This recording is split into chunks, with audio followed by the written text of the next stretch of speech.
Just keep paddling. Just keep paddling. Just keep paddling. Hello, welcome back to 340 Paddler, and today I want to talk about heat, or technically speaking, hyperthermia. Now, of course, we know Missouri is about as close to the sun as you can get in July. For a boy from Wisconsin, you might as well be in Arizona or the Amazon or Texas.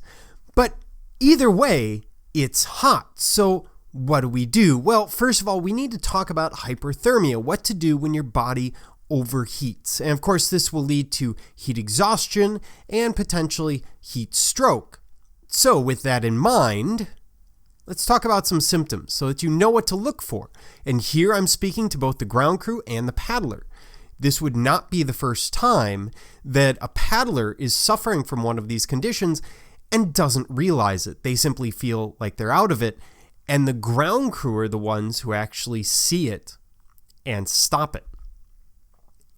So with heat exhaustion, we're looking at heavy sweating, weakness, cold, pale, or clammy skin, a fast, weak pulse, nausea sometimes, fainting sometimes, and you're going to see an elevated temperature if you have a thermometer. So you'd be looking at something shy of 102.9. Usually at this point, your body will start shutting down. Your brain will be telling you, hey, stop paddling, and that's not such a bad thing. If you get into heat stroke, that's where you're going to see body temperatures above 103. You're going to see hot, red, dry skin. Oftentimes people will stop sweating, not always, but often.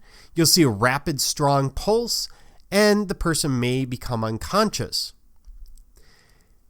You also need to pay attention to your hydration because this does play a role in heat exhaustion and heat stroke. If you drink a little bit more, you can keep your body temperature down a little bit. It helps with thermal regulation.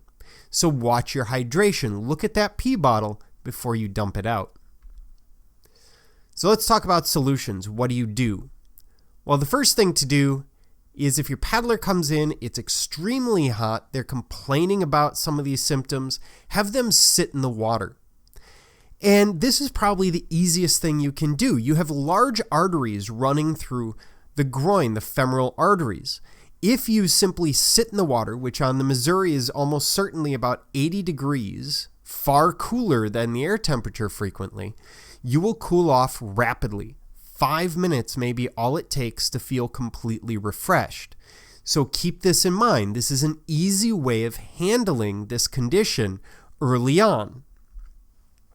Now, if you get to heat stroke, which is far more serious, you need to look at moving the person into a cool place away from direct sunlight. This might be under a tree, in a pavilion, etc. Have the person lie down with feet elevated. Remove any unnecessary or tight clothing, which of course we're all wearing because we're all wearing rash guards and such. Apply damp cloths or ice packs to armpits, neck, and groin. Now, I've heard that ice packs are not a good idea. You should just use damp cloths. I, however, am not a medic. And then give water and fan. Now, you're not telling them to drink. You are not forcing fluids. Remember, this could be there could be hyponatremia involved.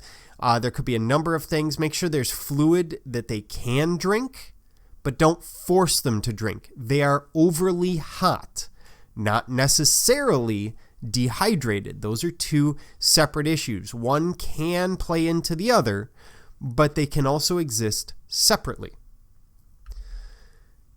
In terms of heat stroke, if you're looking at mental confusion, throbbing headache, nausea, rapid, weak or strong pulse, loss of consciousness, honestly, if you're at that point where it's that serious, call emergency services, call 911, get someone out there to help. This is probably beyond what you really want to be dealing with yourself. You are dealing with someone's life after all. And it is a good recommendation, by the way, to keep a thermometer. If you have an ear thermometer, for example, or any old thermometer, just bring it with you on the 340. Especially on a hot day when we're dealing with heat exhaustion and heat stroke, it might be very useful to take their temperature. It's not that they have a fever, it's that they're overheating. So let's talk about some prevention. How can we avoid this situation? First of all, don't drink alcohol. Now, almost no one on the race is drinking alcohol during the race anyway. Do not wear dark clothes. So dark blue rash guards or black rash guards, they may look awesome, but you will overheat. Drink more water to make sure that you're maintaining hydration. Limit outdoors. Well, that's not going to happen on the 340. You know that, and I know that. Wear protection. And in a practical sense, we're back to this guy. The same things that protect you from sunburn will help you with heat exhaustion moving down the line. So wearing a hat, wearing sunglasses, a long sleeve rash guard, shorts, tights, water shoes, covering your body, preferably in light colors, white, yellow, etc. Now, the other thing is, many of us have gotten into heat exhaustion on the river. And what you might need to do is just back off your pace. Take your hat, dip it in the water, put it on your head, splash water on your body, preferably into the groin. I know it doesn't sound great, but that's where those femoral arteries are. That's going to help cool you down very rapidly. And just splash yourself with water, relax, paddle in a leisurely pace. Sometimes it is far more helpful for you to survive the day, to paddle on into the night, than it is to battle through the day and not make it to the night. So, some things to keep in mind. After all, we just want to see you get to the end of the race successfully. This is 340 Paddler, hoping that you keep your paddle in the water.